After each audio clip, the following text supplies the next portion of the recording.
कैसे हैं आप सब लोग। लेवल अप के एपिसोड 32 के साथ हाजिर हूँ। अभी तक जिसने मेरे चैनल को सब्सक्राइब नहीं किया हुआ, चैनल को सब्सक्राइब कर दे, वीडियो को लाइक और शेयर कर दे, शुक्रिया। लास्ट वीडियो के एंड पे हमने देखा था संग गिलवान जो कि जिन्हों का बाप है, वो डांसू को हरा देता है और वहाँ से चला जाता है। नेक्स्ट सीन साउथ कोरिया का होता है। जिन्हों हॉस्पिटल में अपनी बीमार माँ के पास जाता है। जिन्हों की माँ में कैसी बीमारी में होती है जिसमें वो ना जिंदा है ना ही मरी हुई है। ये कैसी खास बीमारी होती है जो कि हंटर्स के आने के बाद हुई थी। जैसे गेट्स ओपन होना शुरू हुए, लोग इस बीमारी में मुब्तला होने शुरू हो गए। जिन्हों के हाथ में वो कागज होता है जो कि होली वाटर के लिए है। जिन्हों होली वाटर अप्लाई की डिस्क्रिप्शन पढ़ता है, उसके बारे में लिखा होता है कि एक ऐसा पोषण है जिससे तुम किसी भी बीमारी को क्योर कर सकते हो और ये उसी वक्त काम करेगा जब बीमार बंदा इसकी पूरी की पूरी वाटर को पी लेगा। जिन्हों कहता है यही वो चीज है जो मुझे अपने सेट इफेक्ट से मिलने वाली है। मुझे सिर्फ अपने सेट इफेक्ट को कंप्लीट करने के लिए एक और आइटम चाहिए। इसका मतलब मुझे डीमन कासल में फिर से जाना होगा और एक बॉस को हराना होगा। अगर मैंने उस सेट इफेक्ट को हासिल कर लिया तो मुझे होली वाटर ऑफ लाइफ मिलेगा जिससे मैं अपनी मॉम को क्योर कर सकता हूँ। जिन्हों कहता है वुल्कन को हराने पे मुझे मैजिकल वुड मिली थी, जबकि म्यूटस को हराने पर मुझे एक स्पेशल वाटर मिला था। और मेरी लास्ट आइटम डीमन किंग का प्योरीफाइड ब्लड है। इसका मतलब मुझे डीमन किंग को हराना होगा जो कि बहुत ज्यादा स्ट्रॉन्ग हो सकता है। मुझे लगता है कि डीमन किंग हाईएस्ट फ्लोर पर होगा। मुझे दोबारा से उस डंजन के अंदर जाना होगा और उस डीमन किंग को हराना होगा। अगर मैं डीमन किंग को हरा देता हूँ तो मुझे होली वाटर ऑफ लाइफ के लिए सारे इंग्रेडिएंट्स मिल जाएंगे और फिर मैं अपनी मॉम को ठीक कर सकूंगा। मैंने डीमन कासल के अंदर पूरा एक हफ्ता गुजारा जिससे मेरा लेवल 16 नंबर के साथ ऊपर गया।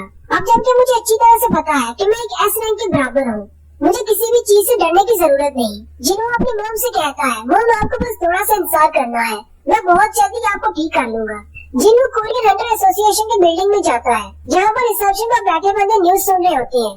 न्यूज चैनल पर यूनाइटेड स्टेट्स की न्यूज चलाई जा रही होती है जो कि जिन्हों के फादर के बारे में होती है। वो लोग बड़े ही आराम से न्यूज सुन रहे होते हैं और कहते हैं ये दुनिया तबाह होने वाली है। हंटर्स ने आपस में लड़ना शुरू कर दिया है। दूसरी रिसेप्शनिस्ट उससे कहती है मिस्टर जंग एक हंटर आया है अपने रीवैल्यूएशन के लिए।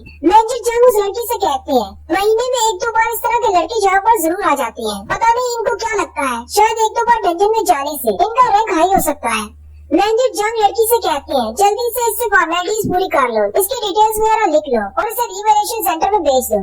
Next scene White Tiger Guild का होता है जहाँ पर मास्टर यूनू बैठे होते हैं और उनके सामने सारे फॉर्म्स पेश किए जाते हैं। लेकिन उसी वक्त मैनेजर जंग उन्हें कॉल करती है और कहते हैं मास्टर आपने जैसा कहा था एक लड़का हमारे पास आया है जिसका नाम संग जिन वू है। वो हमारे पास रिवैल्यूएशन के लिए आया है। गिल्ड मास्टर से कहती है क्या वाकई में वो संग जिन वू है? मैनेजर जंग कहते हैं हाँ बिल्कुल वही है, उसने अप्लाई कर दिया है। रिसेप्शनिस्ट जिन्हों को लेकर वेटिंग एरिया में बिठा देती है। वहाँ पर टोटल 4 लोग बैठे होते हैं। दरवाजा खुलता है और एक लड़की उनमें से कहती है अगला बंदा आ जाओ। एक हंटर उठकर अंदर चला जाता है। जिन्हों क्योंकि यहाँ पर पहले भी आ चुका है, जिन्हों कहता है आज भी इनका मेथड वही पुराना है।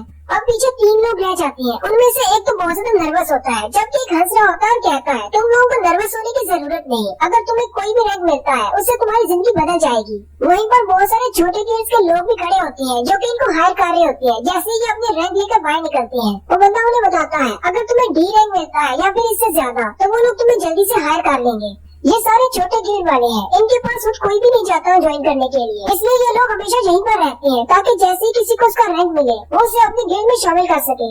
वो हंटर उन दोनों से कहता है मुझे नहीं लगता कि हमें इन गिल्ड्स को ज्वाइन करना चाहिए क्योंकि ये लोग हमारे प्रोटेक्शन पर ज्यादा ध्यान नहीं देते और ये खतरनाक काम करते हैं, जिससे डेथ रेशियो बहुत ज्यादा बढ़ जाती है।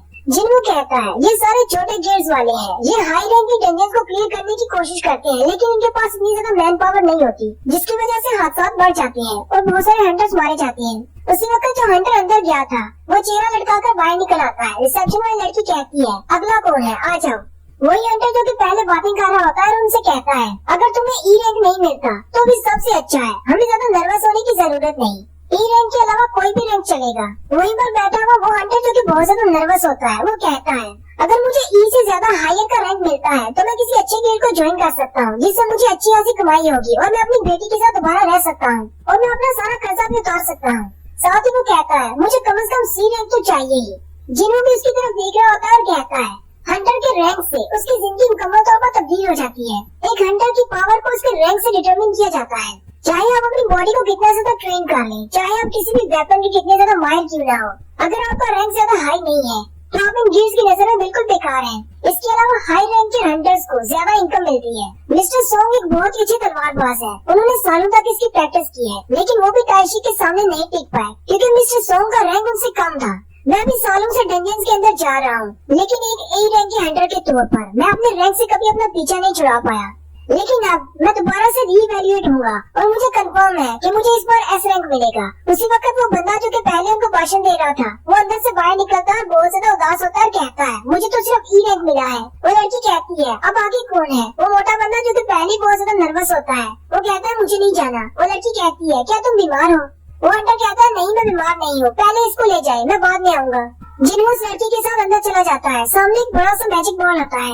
वो लड़की जिन्हों से उसका नाम पूछती है। वो जैसे जिन्हों का नाम अपने कंप्यूटर में एंटर करती है तो उसे पता चलता है कि जिन्हों के पास ई रैंक है। वो लड़की जिन्हों से कहती है क्या तुम यहाँ पर दोबारा अपनी रैंकिंग के लिए आए हो? वो लड़की हैरान हो जाती है और कहती है हमेशा ऐसा ही होता है, ये ई रैंक वाले जब भी किसी डंजन में जाती हैं दोबारा से आकर रीवैल्यूएट करने की कोशिश करते हैं, क्या पता इनका रैंक हाई हो गया हो। वो लड़की जिन्हों से कहती है अपना हाथ इस बड़े से क्रिस्टल बॉल के ऊपर रखो और इंतजार करो। जिन्हों जैसे उसके ऊपर अपना हाथ रखता है एक एनर्जी फ्लो निकलता है। वो लड़की अपने कंप्यूटर में देखकर बहुत ज्यादा हैरान हो जाती है, क्योंकि जिन्हों की एनर्जी इतनी ज्यादा होती है कि उसका कंप्यूटर उसको नाप नहीं रहा होता। वो लड़की कहती है शायद मेरे कंप्यूटर में कोई एरर है, हम दोबारा से ट्राई करते हैं।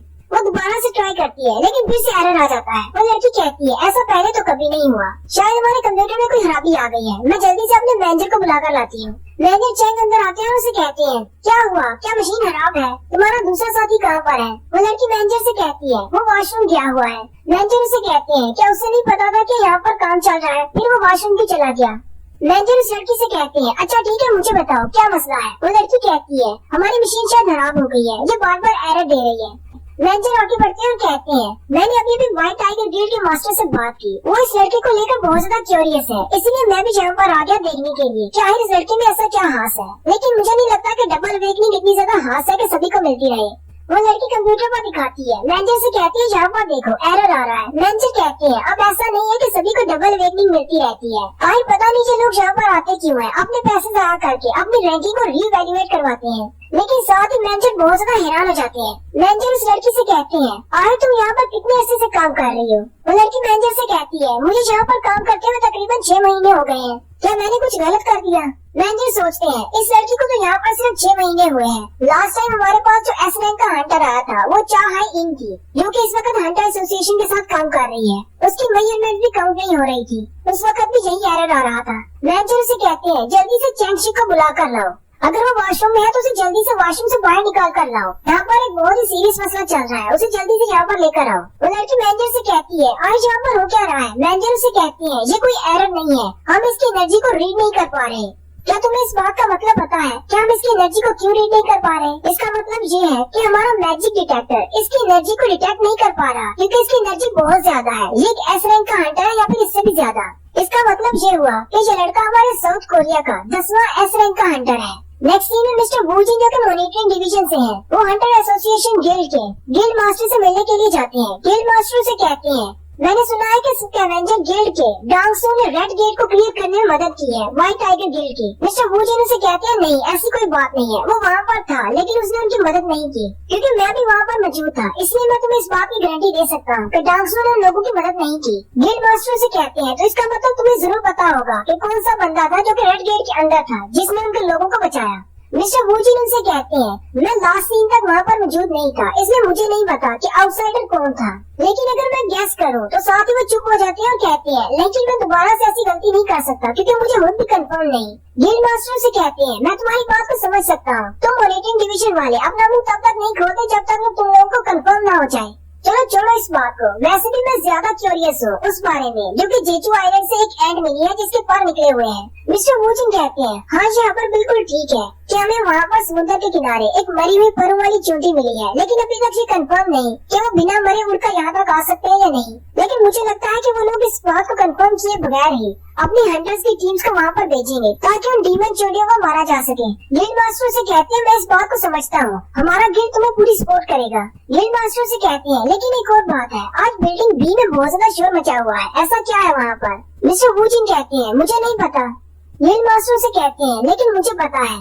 मिस्टर वू जिन कहते हैं चले फिर वहाँ पर चलकर देखता हूँ, मुझे लगता है शायद कोई नया हंटर है जो कि अपनी रीवैल्यूएशन के लिए आया है ताकि उसे नया रैंक मिल सके। गिल्ड मास्टर से कहते हैं नहीं रहने दो, मैं खुद वहाँ पर जाता हूँ। मिस्टर वू जिन कहते हैं इसको देखकर लगता नहीं कि ये एक एस रैंक का हंटर है और एक गिल्ड का मास्टर है, लेकिन इसे धोखा नहीं खाना चाहिए। गिल्ड मास्टर से कहते हैं चलो फिर दोनों एक साथ चलते हैं और वहाँ पर जाकर देखते हैं। और यहीं पर हमारी इस एपिसोड का एंड होता है।